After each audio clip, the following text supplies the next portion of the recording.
Can you hear me? Can you hear me? God damn it. Trying to drive and do this shit at the same time. Can you hear me? Uh, uh There you go. Okay.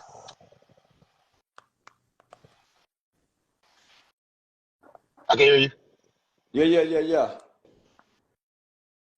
Yeah, so what's up, man? Fuck keys. I don't give a damn about no nigga dead son. Yeah, I don't give a fuck about. I've never buried a close friend nor a family member to gun violence. So my best friend was killed here recently. But nigga, once the nigga dead, he dead. So the dead people don't give a. I don't give a fuck about the dead. So I don't give a fuck about keys. So if a nigga say something to me and disrespect me, his mama, his molested daughter, all that in play for me. Yeah, Yeah, I I don't mean, like you. I it's don't like tough you though, right? either. Like, but it's tough, right? Like, it's a situation that a lot of people were, that kind of like it touched a lot of people's hearts because the world saw his son die. It, So I it personally did can't say it fuck it keys.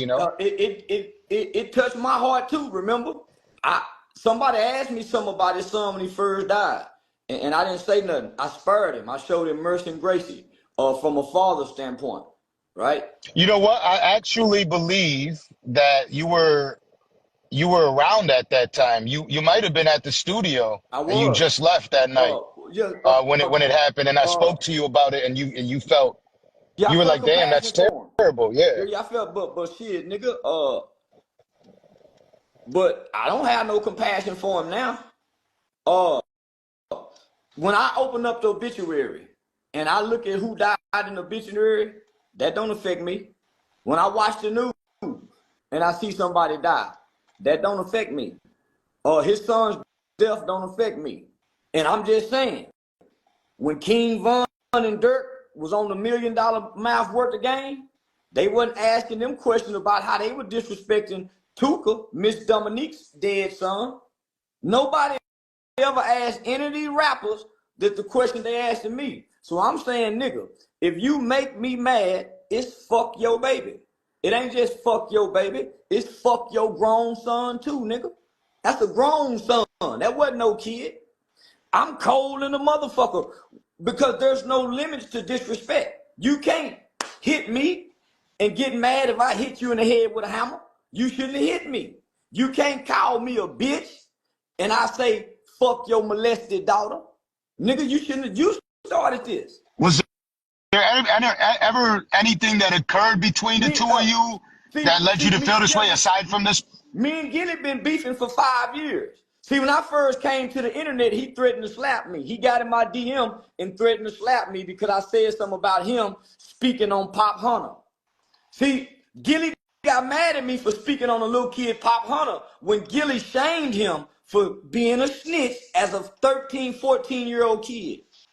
When this kid witnessed a murder, Pop Hunter, I'm finna show you something since y'all so believe in karma. Since y'all so believe in karma, Gillie the kid shamed Pop Hunter. Pop Hunter had one of the biggest records in rap at the time with Lil Uzi Vert, right? Gillie shamed this kid because his kid was bigger than his son, right? Gillie shamed this kid who's not a street kid because his mother took him to the police station because they witnessed a murder.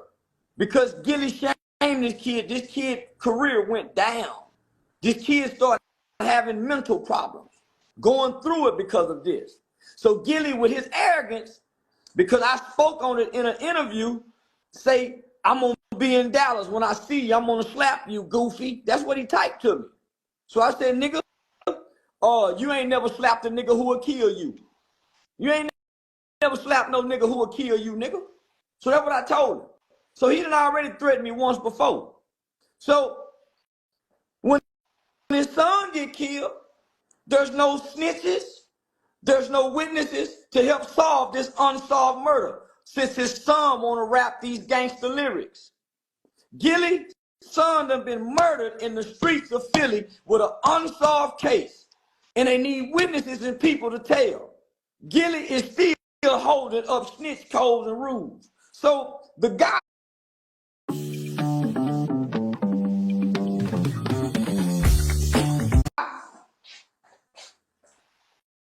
the author of these books, the author of these children's books, homie, he was a commissioner in Detroit, Michigan. He writes children's books. So he produced a children's book. He was a government official, a commissioner in Michigan. He reached out to Gillie because he respect Gillie and Wallow them. Nigga, the man come back with that response. Now this is a business associate of mine.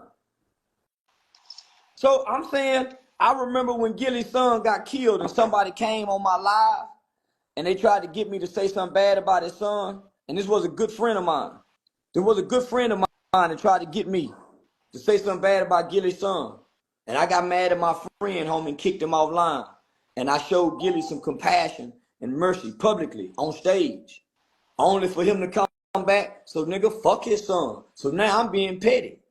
Yeah, now, so now, nigga, the gloves is off. It's disrespect. Once you disrespect me, I can disrespect your dead grandmama. She can't hear me. She ain't got no feelings. Fuck that bitch. I can disrespect your son who was killed by a drunk driver. Fuck that dead baby. I can disrespect your daughter's child who she lost in a miscarriage. Nigga, fuck the bitch because the bitch couldn't have no healthy baby. All that shit is fair game to me. Nigga, I don't give a fuck about your feelings when you step on my toe. And it's all for entertainment anyway. It's ugly entertainment, but I love it. And I'm a petty, mean motherfucker when I don't like you. When I don't like you, I don't like your kids. Yeah, I don't like your mama.